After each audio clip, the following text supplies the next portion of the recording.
নমস্কার বন্ধুরা, গীতা রান্নাঘরে আবার একটা নতুন পর্বে সবাইকে জানাই স্বাগত। আজ আমি আবার একটা নতুন রেসিপি নিয়ে চলে এসেছি। আজ আমি বানাবো ডিম আর আলু দিয়ে তরকারি। এই তরকারি পরোটা ভাতের সঙ্গে খেতেই পারে, আর এই রেসিপিটা বানানো খুবই সহজ। আশা করি আজকে রেসিপিটা সবার ভালো লাগবে। প্রথম থেকে শেষ পর্যন্ত দেখতে থাকুন।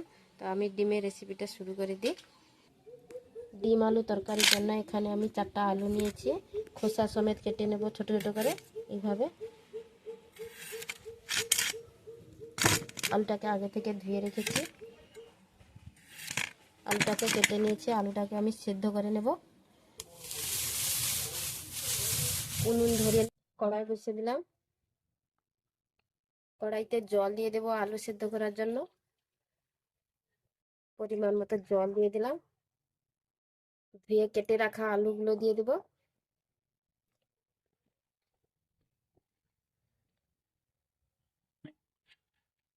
আলুগুলো দিয়ে দিয়েছি। ঢাকা দিয়ে আলুটাকে ভালো করে সেদ্ধ করে নেব। ঢাকা খুলে নেব। ঢাকা খুলে নিয়েছি। একটু আলুগুলো সেদ্ধ হয়ে গেছে, তুলে নেব। আলুটাকে আমি তুলে নিয়েছি, দেখুন। আলুটা ঠান্ডা হলে খোসা ছাড়িয়ে নেব।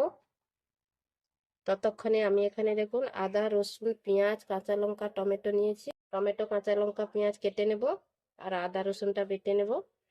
আদা রসুন বেটে নিয়েছি, কাঁচা লঙ্কা কেটে নিয়েছি, পেঁয়াজ কুচি করে নিয়েছি, টমেটো কুচি করে নিয়েছি। সব মশলাগুলো আমার তৈরি হয়ে গেছে, আর এদিকে আলুটা ঠান্ডা হয়ে গেছে। আমি ছাড়িয়ে নেব খোসাটা। এই খোসাগুলো আলু ছাড়িয়ে নেব এইভাবে। আমার আলুর খোসাগুলো ছাড়ানো হয়ে গেল, ছাড়িয়ে নিয়েছি সব আলুগুলো।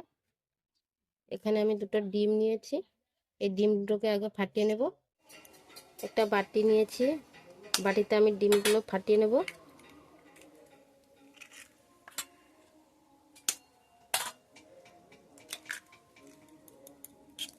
হলুদ দিয়ে দেব, স্বাদ মতো লবণ দিয়ে দেব। টমেটো কুচি করে নিয়েছি, দিয়ে দেব। টমেটো কুচি দিয়ে দিলাম। পেঁয়াজ কুচি করে নিয়েছি, দিয়ে দেব। পেঁয়াজ কুচি দিয়ে দিলাম। একটা কাঁচা লঙ্কা কুচি করে নিয়েছি, দিয়ে দেব। সব একসঙ্গে দিয়ে দিলাম। ভালো করে ফেটিয়ে নেব।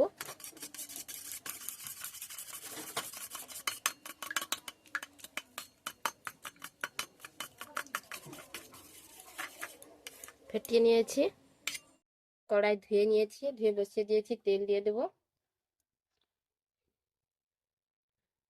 সর্ষের তেল দিয়ে দিলাম। ডিমটা দিয়ে দেব।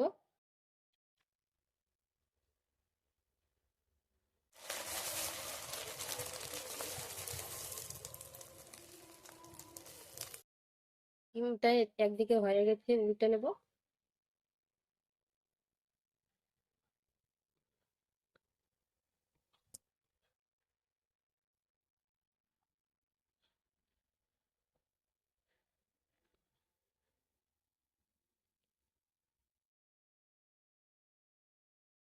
খুন্তির সাহায্যে আমি কেটে নেব, পিস পিস করে নেব।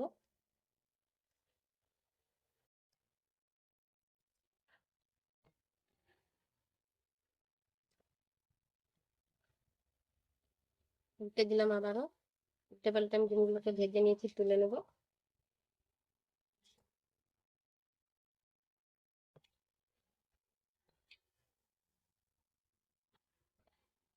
আবারও দিয়ে দেব। তেল দিয়ে দেব।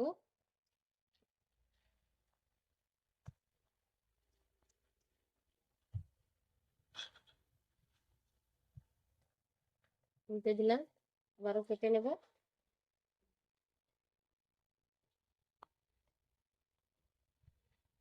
উল্টে পাল্টে আমি ভালো করে ডিমটাকে ভেজে নেব। ভেজে নিয়েছি, তুলে নেব ডিমটা। সব ডিমগুলো ভেজে তুলে নিয়েছি। সর্ষের তেল দিয়ে দেবো আবার।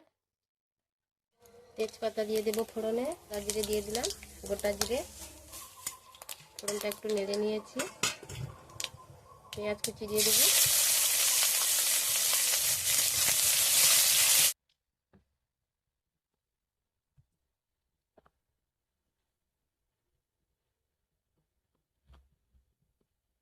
পেঁয়াজটাকে আমি হালকা ভেজে নেব। পেঁয়াজটা হালকা ভাজা হয়ে গেছে, কাঁচা লঙ্কা দিয়ে দিলাম, আদা রসুন বাটাটা দিয়ে দেবো, দিয়ে ভালো করে আমি মশলাটাকে ভেজে নেব। টমেটো কুচি করে নিয়েছি, দিয়ে দেবো।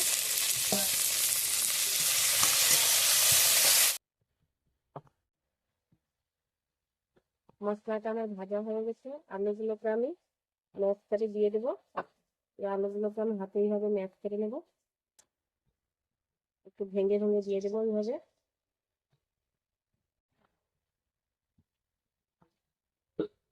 আলুটাকেও মশলার সঙ্গে ভালো করে ভেজে নেব।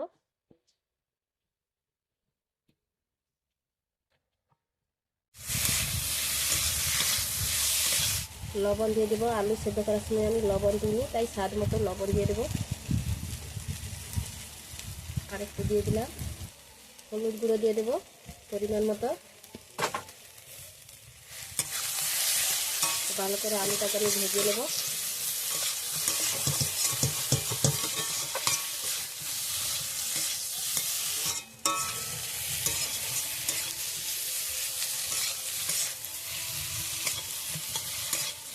আলুটা আমার ভাজা হয়ে গেছে, জল দিয়ে দেবো। জল নিয়েছি, জলটা দিয়ে দেবো।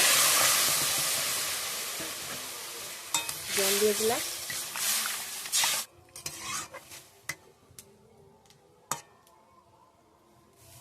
ঢাকা দিয়ে দিলাম, ঝোলটা ফুটে আসা পর্যন্ত আমি ঢাকাটা দিয়ে রান্না করব। ঢাকাটা খুলে নেব। দেখুন গ্রেভিটা ফুটে এসেছে, আলুগুলো পুরো সেদ্ধ হয়ে গেছে। ভেজে রাখা ডিমগুলো দিয়ে দেবো, একে একে সব দিয়ে দেবো আমি।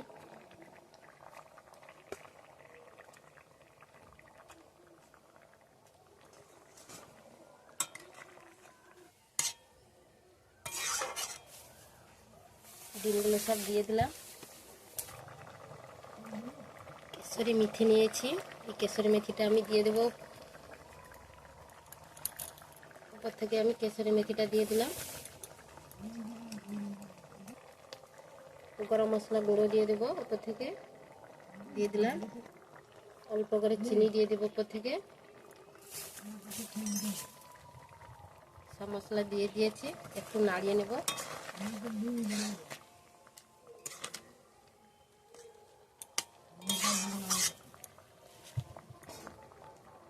2 মিনিট মতো ঢাকা দিয়ে দেবো। 2 মিনিট হয়ে গেছে, ঢাকা খুলে নেব। দেখুন বন্ধুরা, দেখতে কতটা সুন্দর হয়েছে তরকারিটা। আলু ডিম দিয়ে ঝাল আমার হয়ে গেল। এই তরকারিটা রুটি, পরোটা বা গরম ভাতের সঙ্গে খেতে খুবই ভালো লাগবে। আমার তরকারিটা পুরো হয়ে গেছে, ডিম আলু ঝাল রেসিপি হয়ে গেল। নামিয়ে নেব, ঢেলে নেব তরকারিটা। তরকারিটা ঢেলে নিয়েছি, দেখুন বন্ধুরা দেখতে কতটা সুন্দর হয়েছে। তো এইভাবে একবার ডিম আলু ঝাল রেসিপি বানিয়ে খাবেন, খেতে খুবই ভালো লাগবে। রুটি, পরোটা বা গরম ভাতের সঙ্গে যেটা দিয়ে খুশি খেতে পারেন। এই ডিম আলু ঝাল রেসিপিটা একবার বানিয়ে খাবেন। যদি বন্ধুরা ভালো লাগে তাহলে একটা লাইক করবেন আর কমেন্ট করে জানাবেন, আর বন্ধুদের সঙ্গে শেয়ার করবেন, আর আমার চ্যানেলটাকে সাবস্ক্রাইব করে আমার নতুন নতুন ভিডিও পাওয়ার জন্য। তো বন্ধুরা আজকে এই পর্যন্ত, আবার আসবে একটা নতুন ভিডিও নিয়ে। সবাই ভালো থাকবেন, সুস্থ থাকবেন।